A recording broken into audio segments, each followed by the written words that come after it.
Hi there guys, gals, and non-binary pals, GM Potter here, and today I want to talk about the books I read last year in 2021. These aren't the books that I read necessarily that came out in 2021, these are just the books that were on my reading list, which I have here. As you can see, I read a couple books last year, so gonna go over my top 5 favorites and then my least favorite top 5. Coming in at number 5 for favorite book, I have If the Shoe Fits by Julie Murphy. It came out in 2021 and it has a Goodreads rating of 4.05. It is kind of a modern Cinderella story. Our main character is in love with shoes. Shoes are her passion, shoes are her life, and she's just finished from design school. Her stepmother is a reality TV show producer and is basically hosting The Bachelor. And she meets Prince Charming there, and it goes over their escapades, and you've got the lovely stepsisters instead of the ugly stepsisters. And it does deal with fat phobia a little bit. I'll let you know that. Because the character is overweight, the author is overweight, I'm overweight. It was nice to have some representation in literature. It is a plot point, so just be aware if that's something that triggers you. It isn't presented in a way that's a joke or anything. In fact, it's a way to empathize with the character, and it kind of humanizes the character and makes them feel more real, in that they have actual traits that real live human people have. So, coming in at number 4 is Circe by Madeline Miller. That one came out in 2020. It has a Goodreads rating of 4.26. This one focuses on the life of the island witch Circe, going from her childhood into her adulthood in her banishment, let's say. She's banished from where all the gods are in Olympus to her own island for her powers as a witch, because she's daughter of a demigod and a titan and things, and that scares the regular gods. So she's banished, and she basically teaches herself magic. She teaches herself witchcraft, and it's beautiful, and it's fascinating, and it's so well written. It's almost like a saga. It's not poetry, but it's so evocative of the senses. And at the same time, it is utterly heartbreaking, because Circe's story is pain. Which, if you're in the mood to feel kind of depressed and kind of not feel great, Circe, 5 out of 5 from me. Absolutely phenomenal. Coming in at number 3, we have Tank Girl Volume 1, Tank Girl Forever, which came out in 2019, written by Alan Martin and illustrated by Brad Parson. It has a Goodreads rating of 4.17.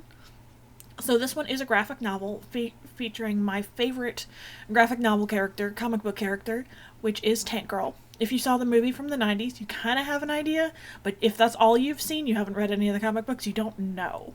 So I would definitely say Tank Girl, art style, subject matter, all that there good stuff, I would put her at an NC-17.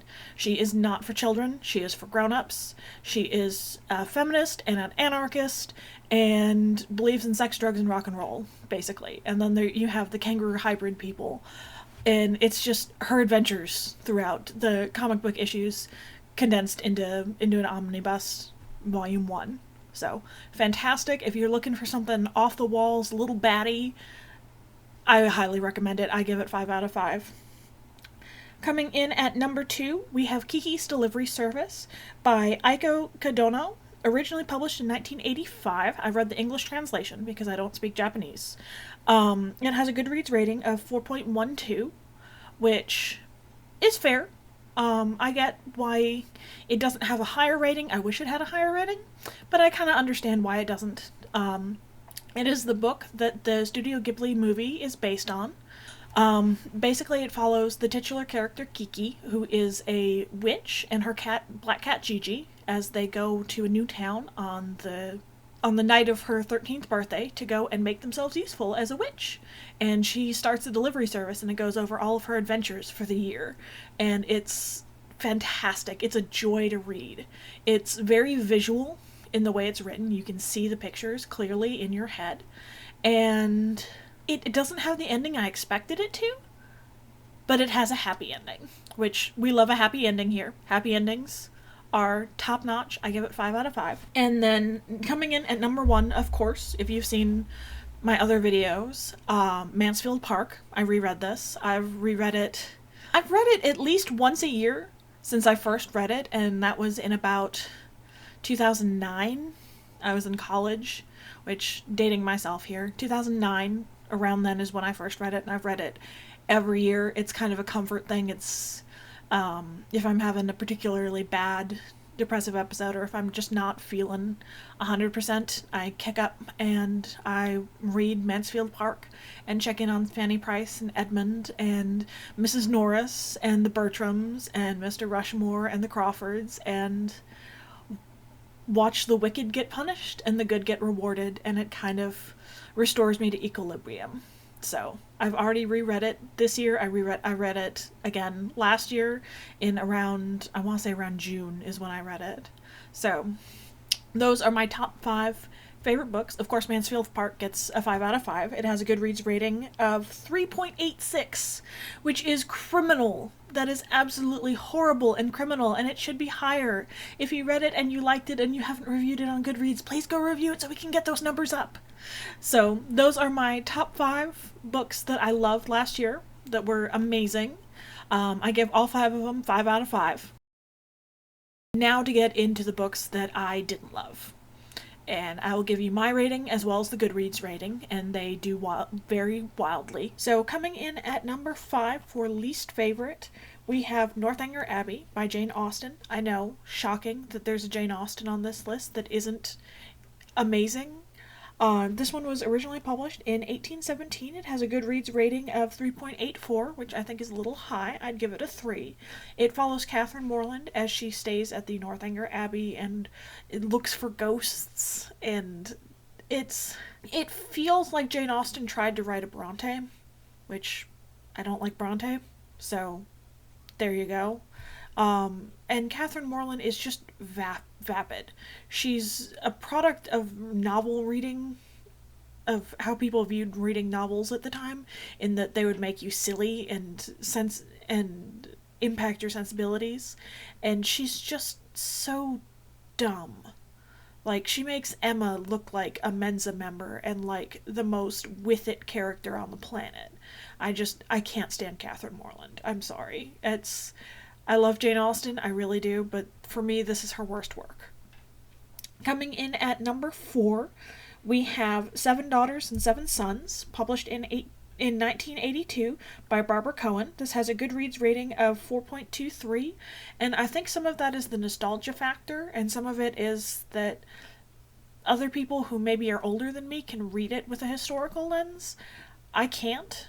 For me, it feels very much like an outsider wrote it. It takes place in a Middle Eastern setting, and it feels like someone who didn't understand the culture wrote it, which I think is what happened. It feels like someone spent some time there maybe, or read a book that took place over there and was like, I like that, I'm gonna do that. And it comes off as a little racist, honestly. I give this one 2.5 stars.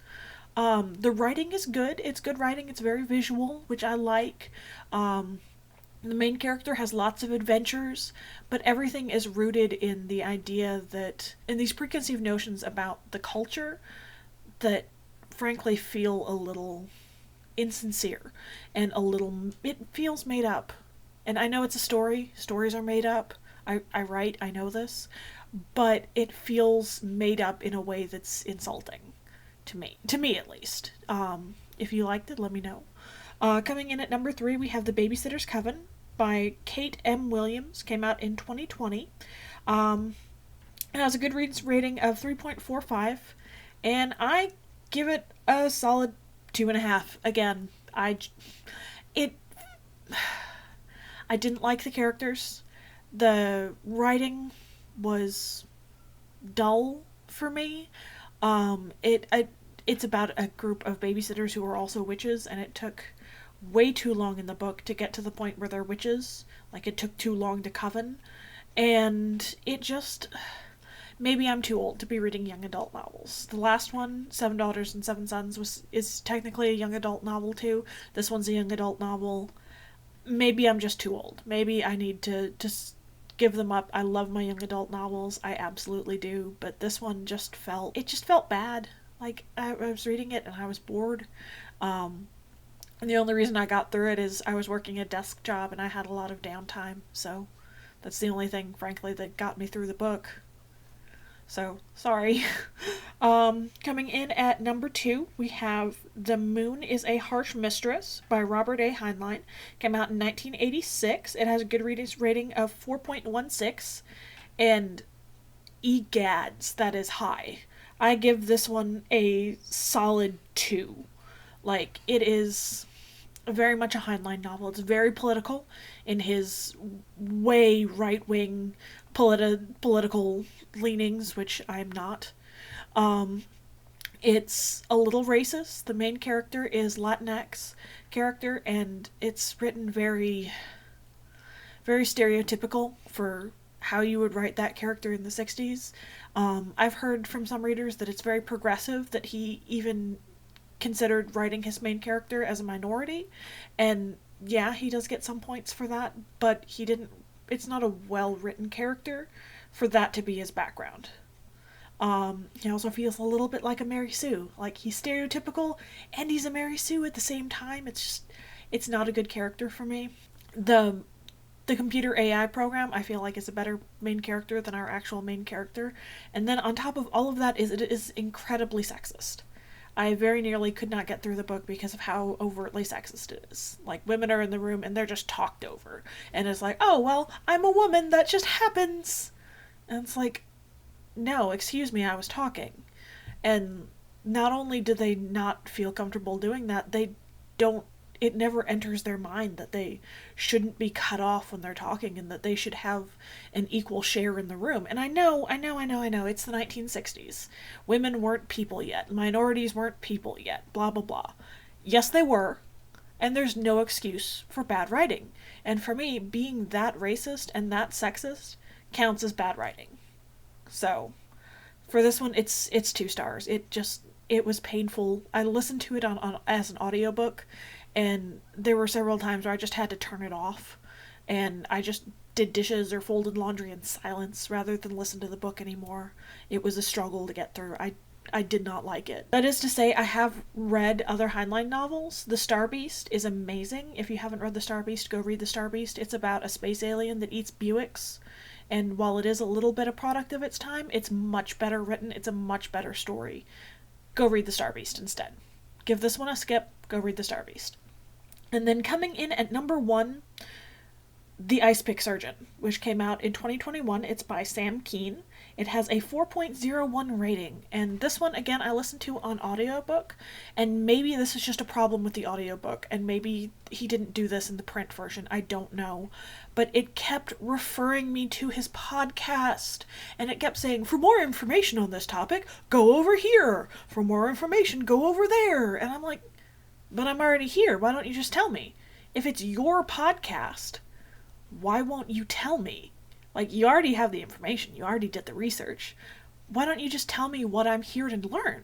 Like, the topics, it's about medical malpractice. It's a nonfiction book going over different types of medical malpractice throughout history, culminating in ice pick lobotomies. And he goes over leucotomies, lobotomies, the whole differences that they're... And it's fascinating to me. I found the topic fascinating. And every time I got into it, and like, I stopped with the shirt, I was getting ready to fold it, and I just leaned in and listened extra hard. He told me to go to a podcast, and it took me out of the book, and it made me angry. Every time. 2 stars. And I realized this is petty. This book made me feel petty, because it frustrated me. I will be doing an in-depth review on it, because it had so much potential, which I think is part of why it has such a low score from me, is that it had the potential to be good. It had the potential to be fascinating and to be good and all of these great things. And then he, like, if he had just, in the back of the book, under the author, like, he also has a podcast that goes into in-depth on these, I would have been less mad. But the fact that he did it in chapter made me angry. Like, the book literally made me angry when I came to read it and to learn. And it made me angry. So, those are my top 5 least favorite and most favorite books that I read and listened to in 2021. Did you read these ones? What did you read in 2021? I'd love to hear your comments down below. Don't forget to like, comment, and subscribe, and I'll see you in the next one. Bye!